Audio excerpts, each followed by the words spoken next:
फटाफट करेंगे, बहुत इजी है, law of demand and elasticity. Which of the following pairs of goods is an example of substitutes? Substitutes, tea and sugar are not substitutes, they are complementary. Tea and coffee are substitutes. Okay, answer is A. Consumer surplus means the area inside budget line, the area between average revenue and what marginal revenue. अब है ना, ये तुम लोगों को मैं concept बताया तो कंज्यूमर सरप्लस होता क्या है। देखो ये है ना, डिमांड एंड सप्लाई होता है। डिमांड का होता है पहले, देखिए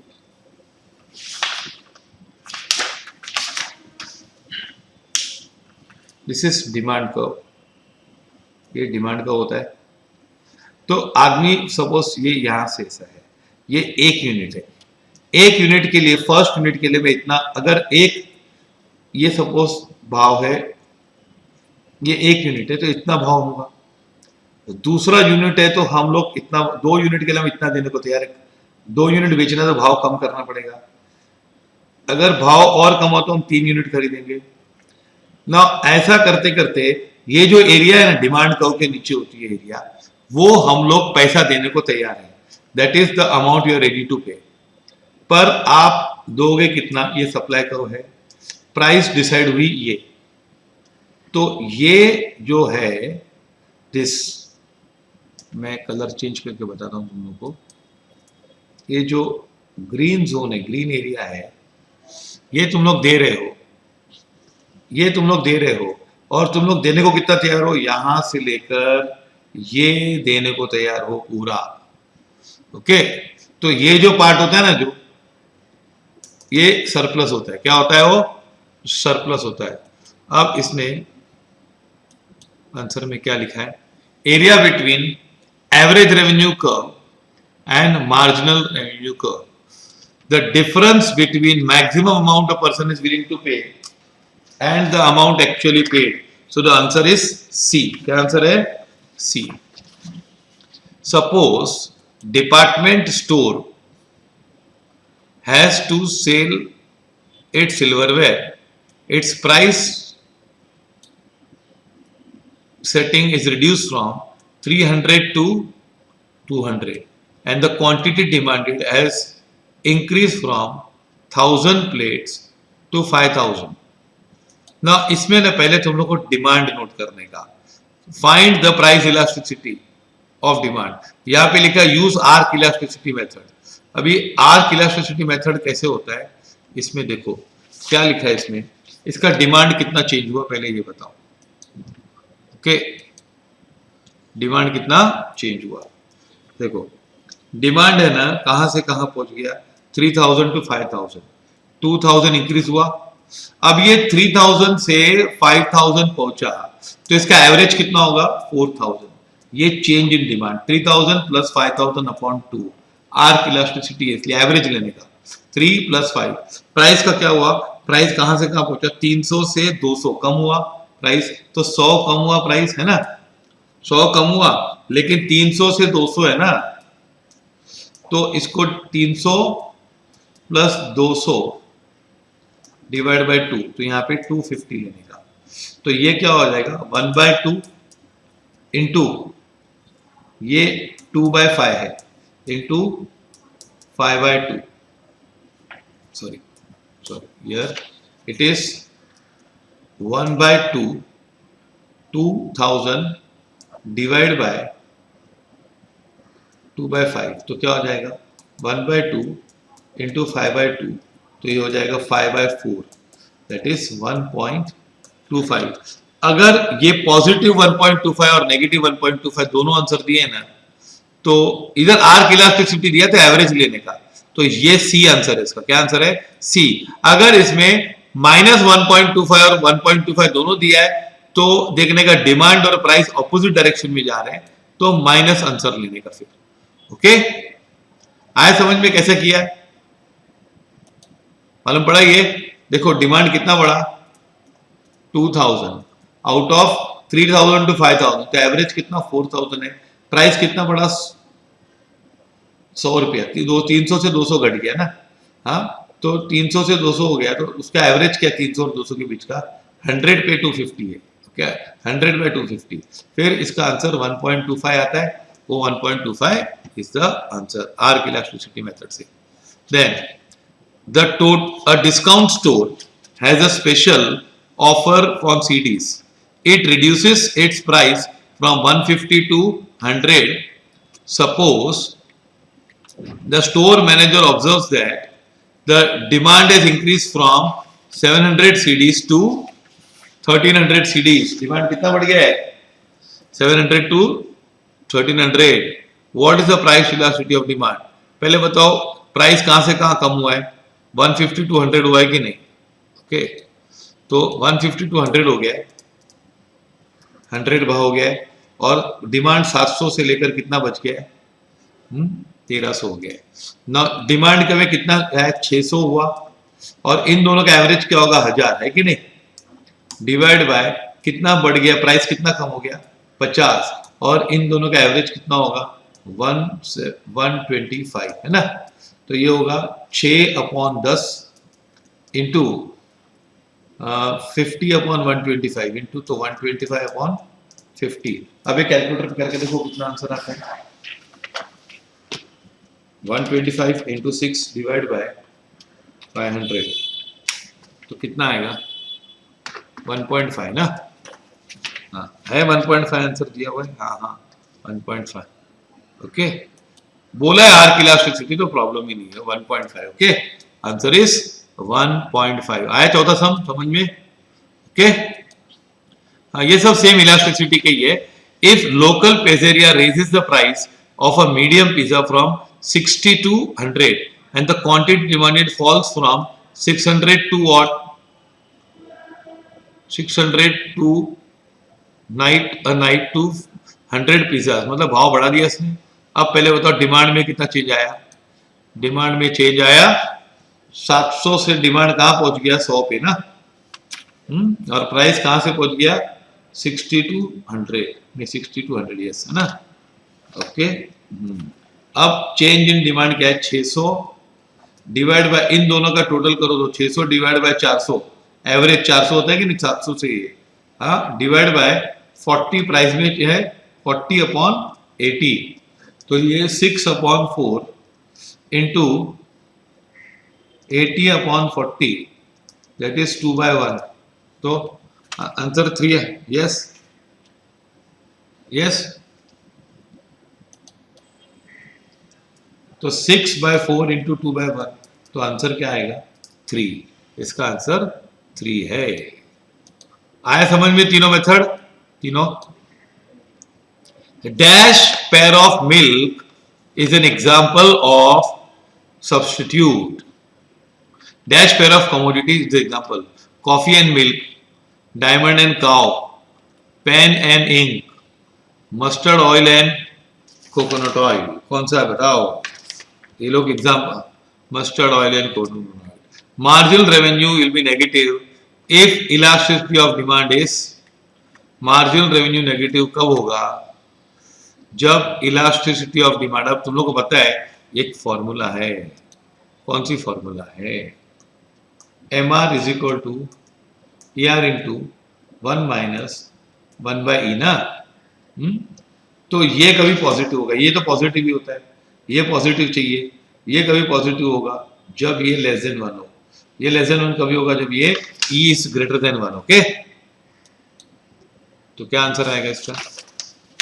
E इज ग्रेटर देन, कौन सा सम था? Number, if elasticity of demand is, marginal revenue will be negative. Negative की पॉजिटिव है इसमें? नेगेटिव। नेगेटिव कब होगा? जब E इज लेस देन 1 ना। हाँ, E is what? Less than 1, तो नेगेटिव आएगा। मोर देन 1 होगा तो पॉजिटिव होगा। ओके, 1 होगा तो इक्वल होगा। If lowering of fares reduces revenues and increases in revenue fares increases them, then मतलब अगर हम लोग भाव कम करते हैं ना तो रेवेन्यू भी कम हो जाता है। और इंक्रीज करते हैं तो इंक्रीज हो जाता है, then the demand for travel is what? अभी नो नो नो, ऐसा नहीं है।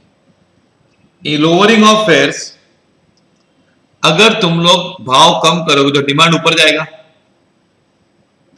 हाँ कि नहीं? लेकिन प्राइस तो नीचे गया है कि नहीं? तो उससे रेवेन्यू क्या हो, रिड्यूस हो गई है। तो डिमांड का elasticity will be less than 1, ये आंसर आएगा। मैं बता रहा हूं इसका क्या स्टोरी है, सुनो। इसको बोलते हैं टोटल आउटले मेथड। क्या बोलते हैं इसको? हाँ, ये थोड़ा लिख लेना तो अच्छा रहेगा। देखो, प्राइस होता है, डिमांड होता है और टोटल रेवेन्यू। टोटल रेवेन्यू कैसे बनती है? प्राइस इनटू डिमांड, है कि नहीं? अब देखो, तुम लोग ने इसको प्राइस को बढ़ाया तो डिमांड फॉल होगा कि नहीं, बताओ? यस और नो? प्राइस को बढ़ाया तो डिमांड फॉल होगा। अगर अब टोटल रेवेन्यू राइज हुआ, टोटल रेवेन्यू क्या हुआ? राइज हुआ, तो मतलब टोटल रेवेन्यू किसकी मानता है? डिमांड के साइड जाता है कि प्राइस के साथ जाता है? प्राइस के साथ जाता है ना। टोटल रेवेन्यू किसकी दिशा में जा रहा है? प्राइस बढ़ाया तो टोटल रेवेन्यू बढ़ गया। तो डिमांड को क्या बोलते हैं हम लोग? इनइलास्टिक। सपोज प्राइस बढ़ा है, डिमांड तो घटेगा ही, है ना? हाँ, और टोटल रेवेन्यू कम हो गया, तो टोटल रेवेन्यू कम हुआ तो डिमांड को क्या बोलते हैं? इलास्टिक। अगर प्राइस घटाया तो डिमांड बढ़ेगा, हाँ कि नहीं? डिमांड बढ़ जाएगा, और डिमांड बढ़ा तो टोटल रेवेन्यू बढ़ गया। तो टोटल रेवेन्यू किसके साथ गया? डिमांड के साथ गया कि प्राइस के साथ? अगर वो प्राइस के साथ जाएगा तो इनइलास्टिक होता है ना, और डिमांड के साथ जाएगा तो इलास्टिक होता है। अच्छा, ये बढ़ा और ये घटा, तो ये डिमांड के साथ नहीं जा रहा है, प्राइस के साथ जा रहा है, तो क्या होगा? इनइलास्टिक। अब है ना, अगर टोटल रेवेन्यू सेम रहता है, ये कम हुआ ये बढ़ा और टोटल रेवेन्यू सेम रहा, तो इसको बोलते हैं यूनिटरी इलास्टिक। क्या बोलते हैं? और दूसरा भी केस होगा, बढ़ा घटा सेम रहा, तो यूनिटरी इलास्टिक। ओके, अब है ना, प्राइस के साथ जाता है तो इनइलास्टिक होता है। यहां पे भाव कम किए गए तो रेवेन्यू कम हो गया, और भाव बढ़ाए तो रेवेन्यू ज्यादा हो गया, तो डिमांड इज इनइलास्टिक। इनइलास्टिक होता है तो ग्रेटर देन 0 होता है, बट व्हाट? लेस देन 1 होता है। Okay, R is a point. ये कौन सा मेथड था? Total outlay method. कौन सा था? Total outlay method. ओके, इसके बाद क्या है? R if R point bisects demand curve into two equal parts, then elasticity of demand is, अभी पॉइंट R पॉइंट क्या होता है? इसको बोलते हैं पॉइंट इलास्टिसिटी मेथड। क्या बोलते हैं इसको? ये ना, ये डिमांड कर्व होता है, इसको हम लोग, ये डिमांड कर्व है ना, तो इसको हम एक्सटेंड करते हैं यहां से लेकर यहां तक। ओके, इसको ये एक्स एक्सिस में मिलाते हैं और वाई एक्सिस में मिलाते हैं डिमांड कर्व को। सपोज मैं ऐसा बनाता हूँ, ये डिमांड कर्व है, तो इसको हम यहाँ तक लेके आते हैं और इसको हम यहाँ तक ले आते हैं। ओके, अब है ना, ये इतना हो गया, ये इधर हो गया। ओके, अब है ना, कोई भी एक पॉइंट लेंगे, इलास्टिसिटी इज इक्वल टू, जैसे ये पॉइंट P है और ये है A और ये है B, तो elasticity is equal to a demand curve को दो पार्ट्स में डिवाइड करने का, lower part and upper part. तो elasticity of demand is equal to lower segment upon upper segment, मतलब PA अपॉन PB। अगर ये मिड पॉइंट पे है तो क्या होगा? P मिड पॉइंट पे है तो इलास्टिसिटी इज इक्वल टू 1। अगर P इधर है तो क्या होगा? लोअर पॉइंट ज्यादा होगा तो E इज ग्रेटर देन 1। अगर यहां है तो ऊपर न्यूमरेटर क्या होगा? न्यूमरेटर पूरा होगा और डिनोमिनेटर 0 होगा, तो E इज इनफाइनाइट। यहां पे लोअर पार्ट है ही नहीं, तो 0 अपॉन समथिंग लोअर पार्ट और upper part, lower part upon 1, या BA करेंगे तो 0 आएगा। अब इसने क्या पूछा है? ये पॉइंट पे देखने का, lower part upon upper part, इसकी फॉर्मूला है पॉइंट इलास्टिसिटी की। If R bisects demand curve into two equal parts, then elasticity of demand is equal to, bisect किया तो दो इक्वल पार्ट है ना, लोअर पार्ट और अपर पार्ट, तो दोनों ही इक्वल होंगे, तो आंसर 1 होगा। ओके, हाँ, अब ये सवाल बहुत ही अच्छा है। ऐसे इसमें 3-4 सवाल हैं। Eco novel, there is a grocery shop, eco convenience, वाह, economics, it is used to sell fresh milk at 20 per liter, at which 400 liters of milk were sold per month. After some time, the price was raised to 30 per liter. तो क्या हुआ? Only 200 liters of milk could be sold.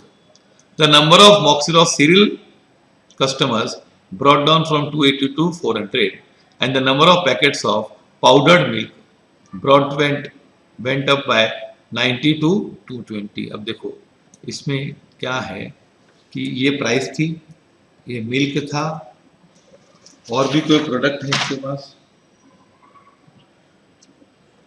Serial customers है ना, और क्या, powdered milk, बराबर। अब है ना, क्या था, 20 रुपया लीटर था भाव, तो कितना बिकता था, 400 लीटर मिल्क बिकता था। The price was raise to 30 था, और क्या हुआ, 200 लीटर मिल्क बिकने लगा। The number of boxes of cereal went down from 280 to 240, मतलब ये सीरियल मिल्क के साथ में खाते हैं ना। हाँ, the number of packets powdered milk 90 से डिमांड उसका 220 हो गया। ये इन्होंने कहानी दी है। अब पहला सवाल पढ़ने के लिए हमको पेज चेंज करना पड़ेगा। The price elasticity of demand when fresh milk price is raised from 20 to 30। Now fresh milk का elasticity of demand when fresh milk, जो हम ओरिजिनल प्रोडक्ट है मिल्क का, क्या है, देखो प्राइस में कितनी, मिल्क में कितना चेंज हुआ है, पहला क्वेश्चन में 200 चेंज हुआ है। 200 डिवाइड बाय 300, क्यों 200 डिवाइड बाय 300 किया मैंने, क्योंकि ये क्या था, एवरेज, और divide by what, 10 divide by 25।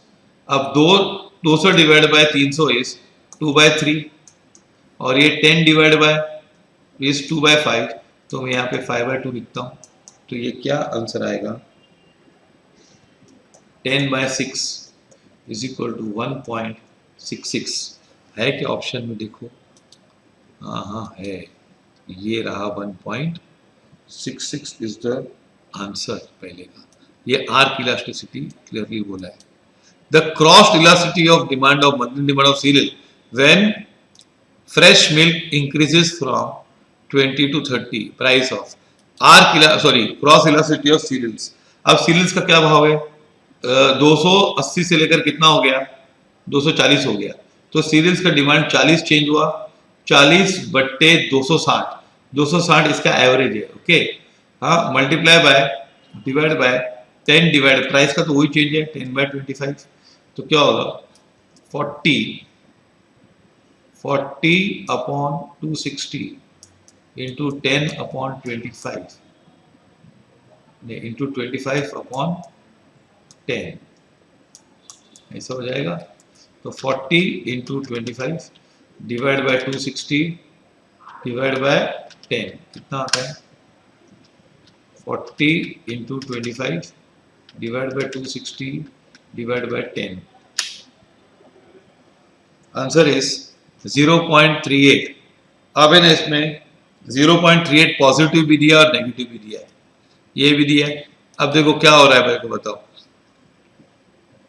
भाव क्या हुआ, मिल्क का भाव बढ़ गया और इसका डिमांड कम हो गया, डिमांड 280 से लेकर 240 आ गया, तो ऑपोजिट डायरेक्शन में जा रहे हैं, इसलिए हम लोग 0.38 को सेलेक्ट करेंगे।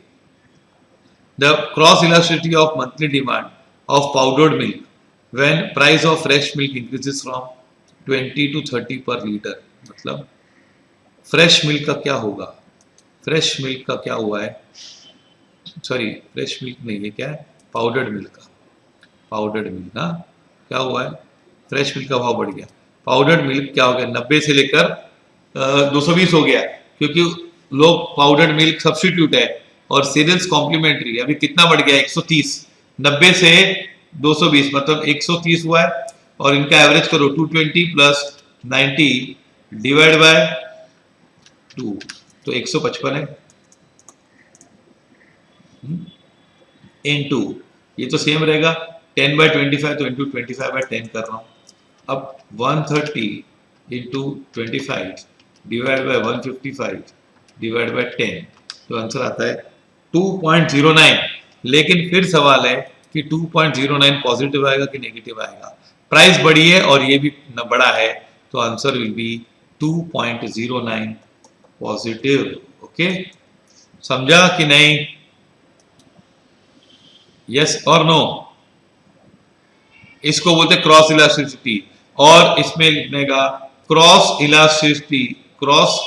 Elasticity is negative for complementary goods, है ना, and it is positive for substitutes. आया समझ में?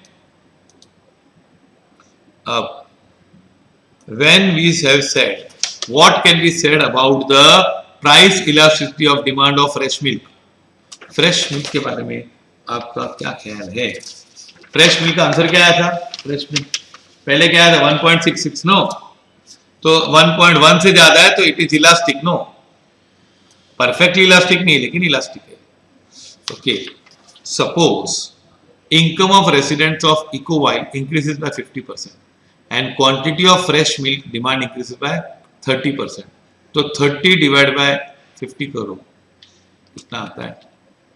What is the income elasticity? 30% और 50% है ना, change in demand upon change in income. 30 upon 50 कितना होगा बताओ? 3/5 that is what? 0.6 no. Follow this? Yes or no? When we say fresh milk in economic sense, fresh milk is luxury good? No. Inferior goods? No. Normal good? Yes. Fresh good क्या है? Fresh milk normal goods है। If the goods are luxury, income is elasticity of demand will be, अभी luxury में ना income elasticity of demand is positive and greater than 1 हमेशा। Okay?